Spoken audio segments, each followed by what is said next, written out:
Assalamualaikum warahmatullahi wabarakatuh. Salam, Om Swastiastu, Namo Buddhaya, salam kebajikan dan salam sejahtera bagi kita semua. Selamat malam, selamat sejahtera untuk Bapak Iwan Sugihartono dan Ibu Marisa Ulfa. Saya Muhammad Faris Noval akan menjelaskan mengenai implikasi medan listrik dalam kehidupan sehari-hari. Sebagai bentuk tugas CBL 1 pada mata kuliah Fisika Dasar 2 tahun 2024-2025. Ya, tidak perlu berlama-lama lagi, mari kita bahas. Nah, hari ini Faris ingin menjelaskan mengenai definisi, kemudian ada rumus-rumusnya, ya. Yang berikutnya adalah hukum Coulomb, sifat-sifatnya, dan implikasinya, ya, sebagai fokus pada tugas CBL 1 pada hari ini. Oke, kita masuk ke definisinya. Dan medan listrik itu adalah suatu wilayah di sekitar muatan listrik yang dimana muatan lain akan mengalami gaya listrik. Nah, sederhananya gini, kalau eh, ada muatan satu ketemu dengan muatan lainnya, maka akan mengalami gaya. Nah, gaya ini ya adalah medannya gitu. Ya, atau gini, kalau merasa bingung gini ya, kita pakai penerapannya aja deh. Ya, sebuah percobaan. Ya, tapi bukan percobaan medan listrik ya, tapi percobaan lain. Ya, percobaannya gini. Ada ember, ada ember. Ya, kita bayangin aja nih, ada ember. Ya, embernya itu isinya air. Ya, isinya air. Terus celupin tangan kamu ke dalam air itu, ke dalam ember itu celupin. Nah, apa yang terjadi? Air itu akan merasakan kehadiran tangan kamu yang mengakibatkan dua, bisa tenggelam, bisa terapung, tergantung besar dan berat dari tangan kamu gitu.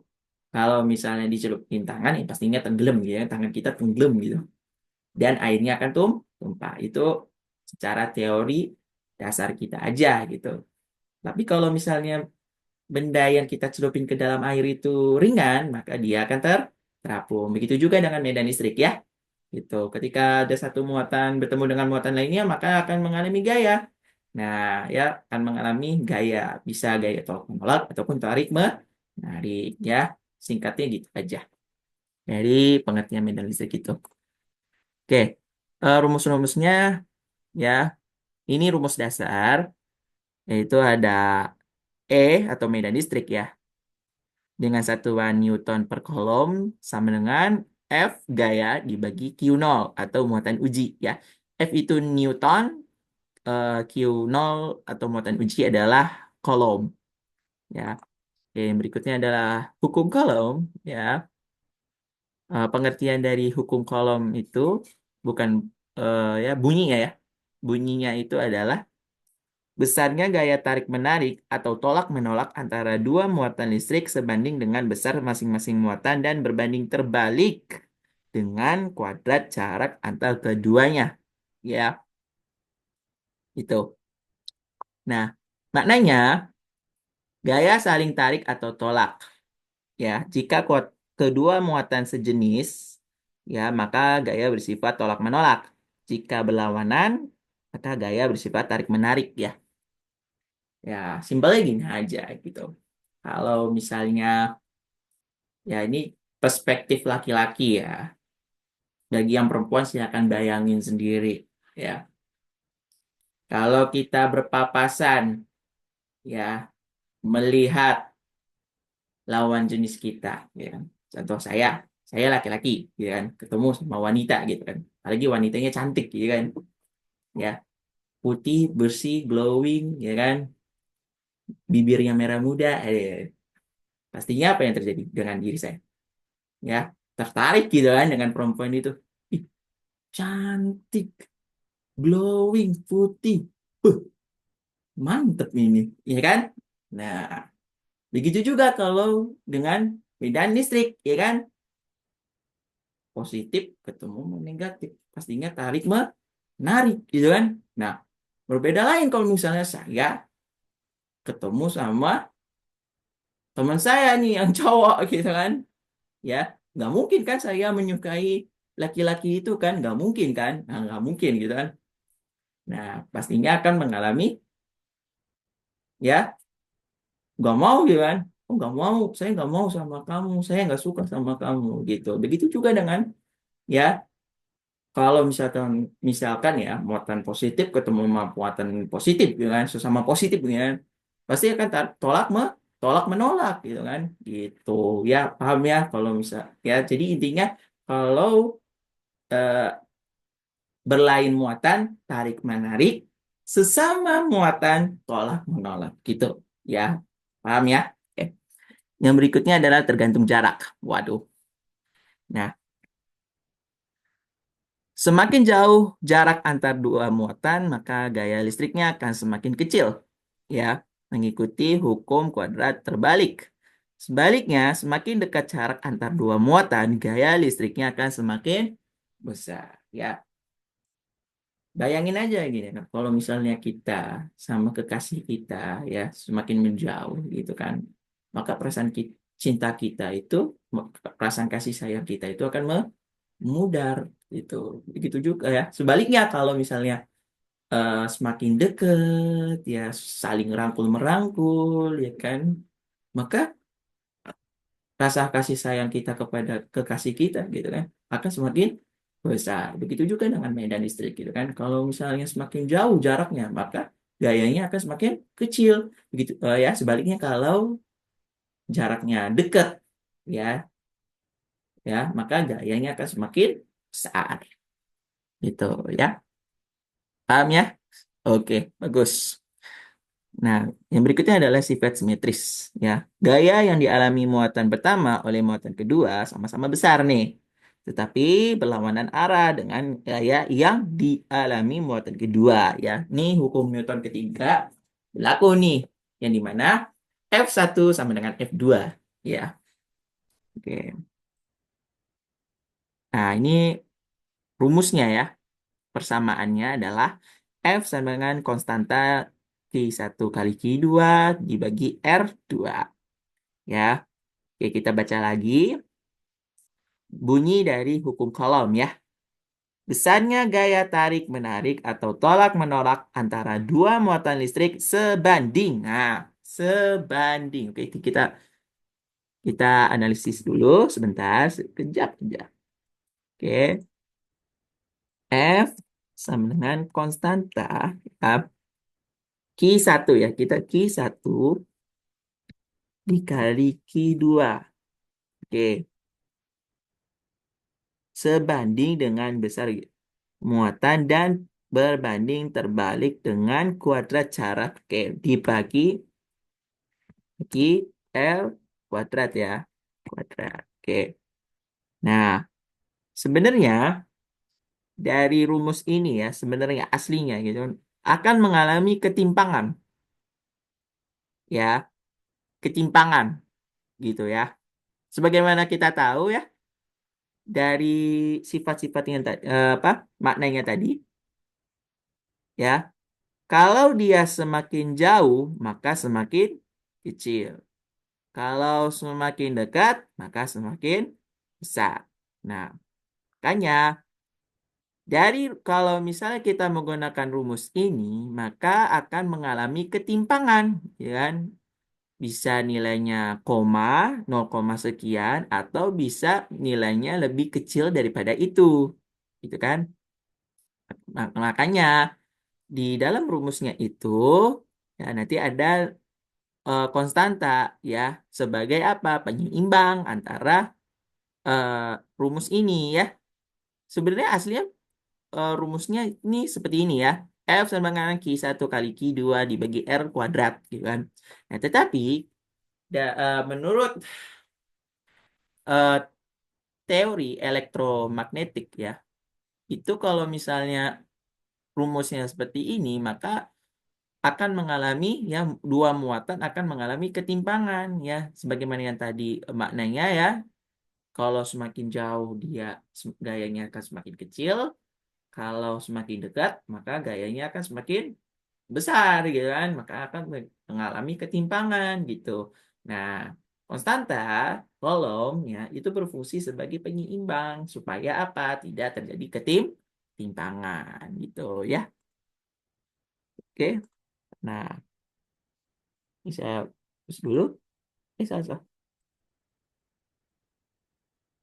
Oke, gitu. Nah, F sama dengan gaya listrik ya. F tadi ya sebagai gaya listrik. Q1 dan Q2 adalah besar muatan listrik. R adalah jarak antar dua muatan. Ya, tadi jaraknya ya tadi ya. Dan K, konstanta kolom. Nah, ini nilainya itu 9 kali 10 pangkat 9 ya. Itu sebagai penyeimbang antara dua muatan ya. Itu. Oke, sifat-sifatnya itu seperti apa sih? Satu, medan listrik memiliki arah ya. Yang kedua, bersumber dari muatan listrik ya.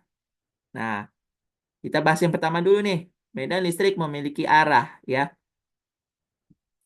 Medan listrik itu adalah besaran vektor.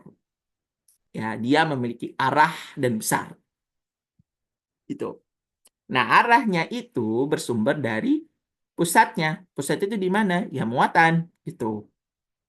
Nah, medan listrik memiliki nilai dari setiap titik-titik ruangnya. Gitu. Yang bisa diukur dan dihitung secara spesifik. Nah,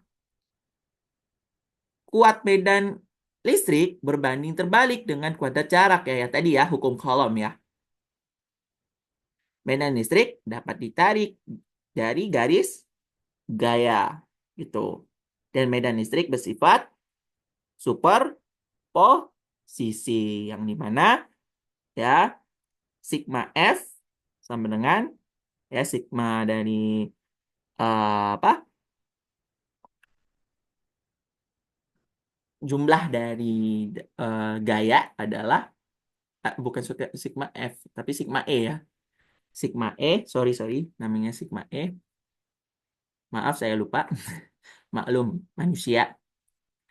Ya, Sigma E, ya, sama dengan E1 tambah E2 tambah E3. Dan lain-lain sebagainya, gitu. Dan di mana E, ya, nilainya itu adalah 1/4 V epsilon 0 dikali Q per R kuadrat. Ya, tuh. Nah, oke, ini adalah implikasinya ya. Yang pertama ada kapasitor. Nah, kapasitor adalah komponen elektronik yang bekerja berdasarkan medan listrik. Dalam buku Fundamentals of Physics ya yang dikarang oleh Halliday, Resnick dan Walker dijelaskan bahwa kapasitor itu terdiri dari dua plat ya. Ada plat konduktif ya. Ya sesama platnya nih plat konduktif ya. Dua-duanya ini plat konduktif yang dipisahkan oleh bahan dielektrik menciptakan medan listrik di antara plat-plat tersebut ketika diberi tegangan. Oke. Dalam kehidupan sehari-hari kapasitor banyak digunakan nih. Ya, kita nggak sadar aja gitu kan. Ya, ternyata banyak dari barang-barang kita itu menggunakan kapasitor, gitu kan. Ya, kalau eh, ketika di lab kita juga menggunakan kapasitor gitu kan terutama kalau fisika dasar pertama gitu kan ya ada alat namanya kapasitor ya itu kalau nggak salah materinya kapasitor kapasitas kapasitas kapasitor gitu saya lupa yaitu praktikum pertama saya itu ya. Nah, apa aja sih barang-barang yang menggunakan kapasitor? Yang pertama ada sirkuit elektronik seperti komputer, ponsel, dan TV ya untuk menyimpan dan melepaskan energi. Kemudian ada sistem power supply ya. Kemudian ada peredam gelombang pada motor listrik, ya. Nah, ini hubungannya dengan medan listrik itu dan hukum Coulomb adalah, ya, hubungannya yang pertama itu adalah medan listrik yang terbentuk di dalam kapasitor mengikuti prinsip superposisi, di mana medan totalnya merupakan hasil dari kontribusi medan yang diciptakan oleh muatan pada kedua plat. Yang kedua, energi yang tersimpan dalam kapasitor berasal dari potensial listrik yang muncul akibat medan listrik di antara dua plat-plat tersebut, ya, dua plat-plat tersebut, ya. Kemudian yang ketiga, hukum Coulomb menjelaskan bahwa gaya tarik-menarik antara muatan positif dan negatif pada plat kapasitor menciptakan distribusi medan listrik yang memungkinkan kapasitor menyimpan energi secara efisien, ya. Itu. Yang berikutnya, nah ini siapa nih yang tiap hari ke fotokopi nih?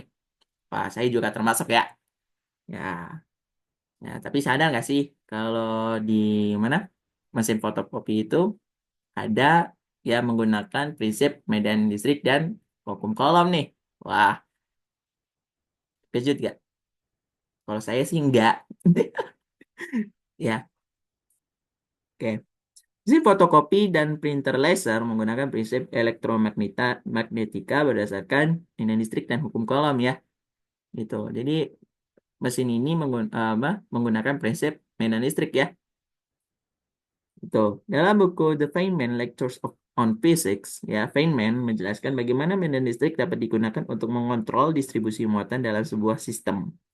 Ya, dalam printer laser, drum, ya, diberi muatan negatif. Nilai laser kemudian dipantulkan ke drum untuk menghilangkan muatan listrik di area tertentu, ya, untuk membentuk pola gambar dan tulisan teks, ya. Ini biasanya printer ya, ya, itu ada tuh ketika kita ngeprint itu pastinya akan ada skema maju mundur dikit, maju mundur dikit, maju mundur dikit, maju mundur gitu sampai selesai. Itu disebabkan oleh sinar laser yang ada di dalam printer itu, ya.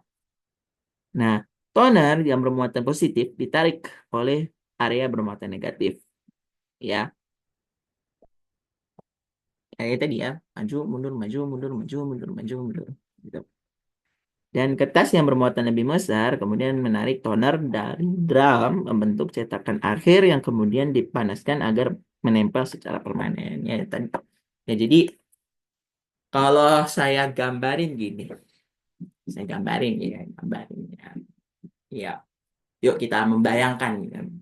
Bayangkan ketika kita pencet, ya, CTRL plus P. Ini gambarnya aja.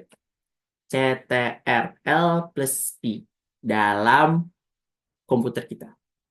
Ya, maka, ya, printer itu akan mengirimkan informasi dari komputer kita ke dalam sistemnya.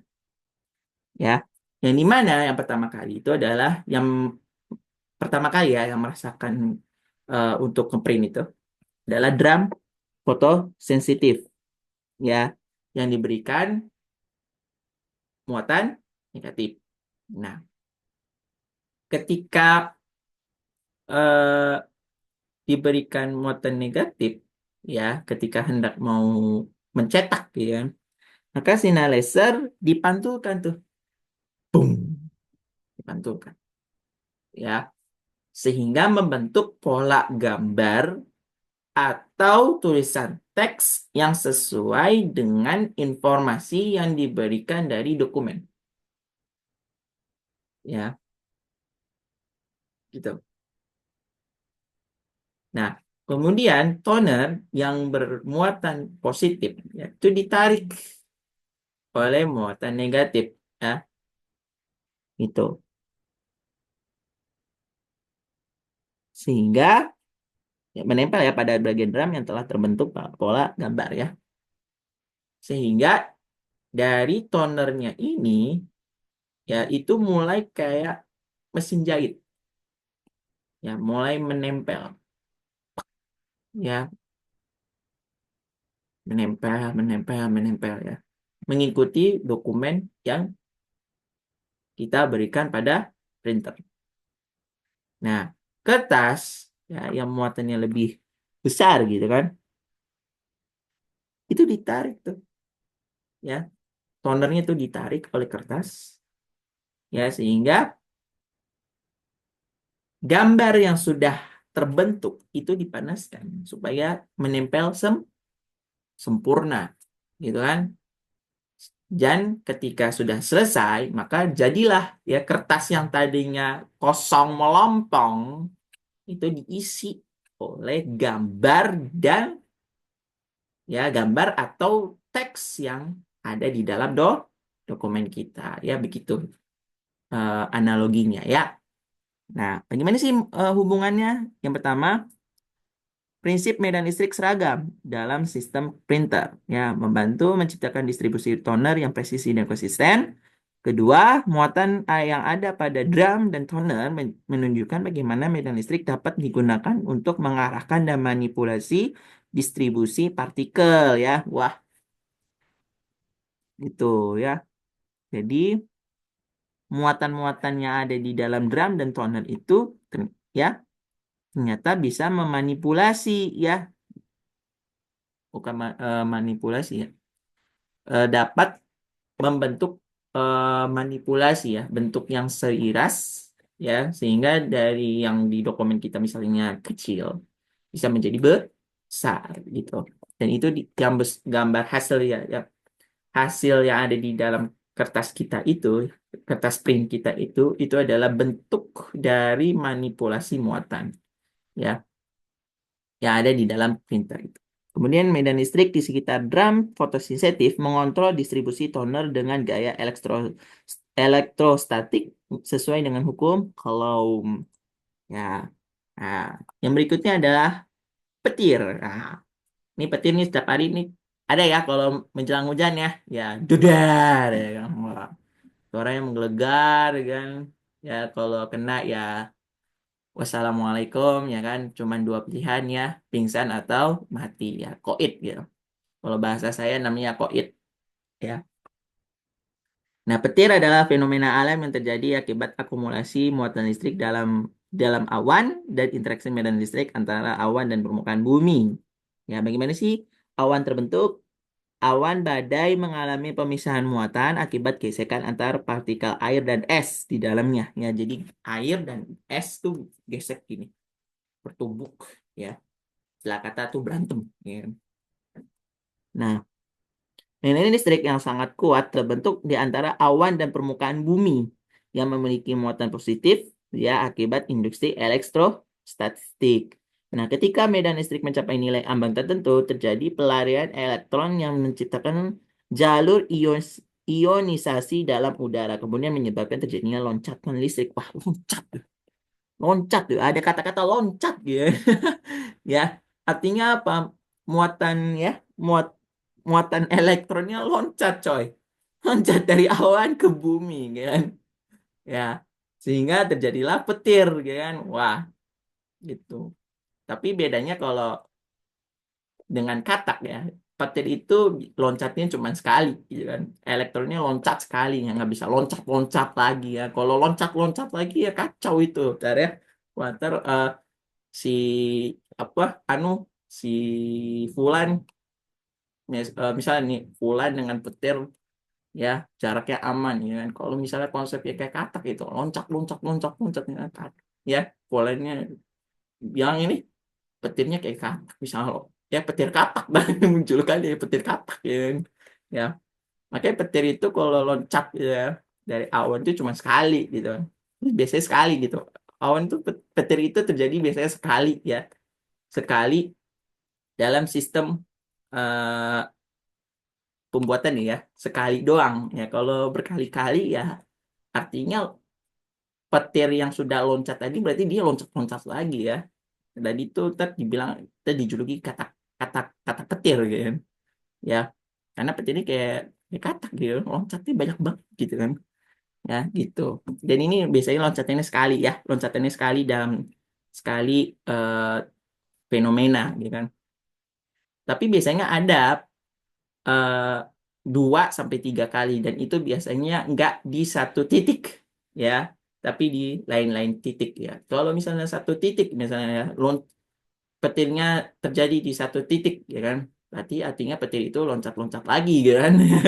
Ya kayak katak gitu, loncat loncat loncat loncat ya, itu kacau itu ya, berarti ada yang nggak beres dengan alam gitu kan. Oke. Apa hubungannya dengan medan listrik ya dan hukum Coulomb? Muatan dalam awan dan permukaan bumi berinteraksi sesuai dengan hukum Coulomb, yang dimana gaya tarik antar muatan berlawanan menyebabkan percepatan elektron di jalur udara. Medan listrik yang terbentuk di atmosfer menunjukkan bagaimana akumulasi muatan dapat menciptakan efek makroskopik yang sangat kuat, ya, bahkan cukup untuk menembus isolasi alami seperti udara. Kapasitas udara sebagai medium dielektrik juga berperan dalam menentukan kapan pelepasan muatan akan terjadi. Ya, jika medan listrik mencapai titik tertentu, udara tidak dapat lagi menahan medan tersebut dan terjadilah petir. Itu ya. Nah, makanya kalau petirnya sampai 2 sampai 3 kali itu biasanya nggak di satu titik, tapi di lain titik, ya kan? Tapi kalau misalnya satu titik ya, ya berarti ada yang bermasalah nih di udara kan, di awan gitu, di langit ya. Wah, ini masalah nih. Masa iya dalam satu titik bisa mengeluarkan ya 2 sampai 3 petir gitu kan. Ya, 2 sampai 3 kali bunyi petir gitu kan. Nah, berarti ini awannya itu apa, elektronnya ada di awannya itu tuh loncatnya bisa 2 sampai 3 kali ya, kayak katak gitu kan. Ya, kacau ya. Oke, nah ini smartphone nih. Nah, ini biasanya ada di layar sentuh ya. Ini hati-hati ya. Kalau main layar sentuh, hati-hati ya, jangan terlalu kasar-kasar karena bisa rusak ya. Yang kedua bisa terganggu ya, LCD-nya bisa tergores gitu.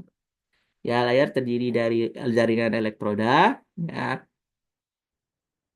Nah, ini caranya nih. Ya, cara layar sentuh kita nih ya. Layar sentuh kita bisa ya mengikuti jari-jari kita saat kita scroll TikTok, scroll IG, scroll YouTube, ya kan? Nah, ini juga caranya nih. Ya, layar terdiri dari jaringan elektroda. Ya, saat jari menyentuh layar terjadi distorsi medan listrik karena jari menarik sebagian muatan dari elektroda, mengubah distribusi medan listrik lokal. Kemudian sensor pada layar mendeteksi perubahan medan listrik dan ini ya mengidentifikasi lokasi sentuhan ya. Jadi kita nyentuh nih, nyentuh. Misal contoh ya, ini saya lagi scroll YouTube nih, scroll YouTube ya kan. Nah, berarti jari saya itu mengubah ya sebagian besar ya, mengubah eh, perubahan medan listrik ya yang ada di LCD-nya ini, maka terjadilah distorsi ya. Itu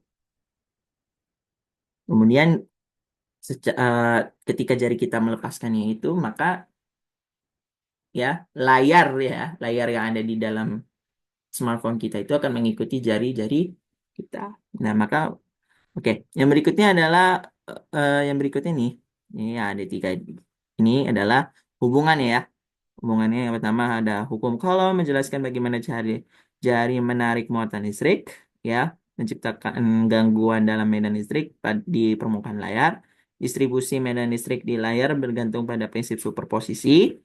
Yang berikutnya, teknologi ini membuktikan bahwa medan listrik dapat digunakan secara aktif untuk mendeteksi sentuhan. Oke.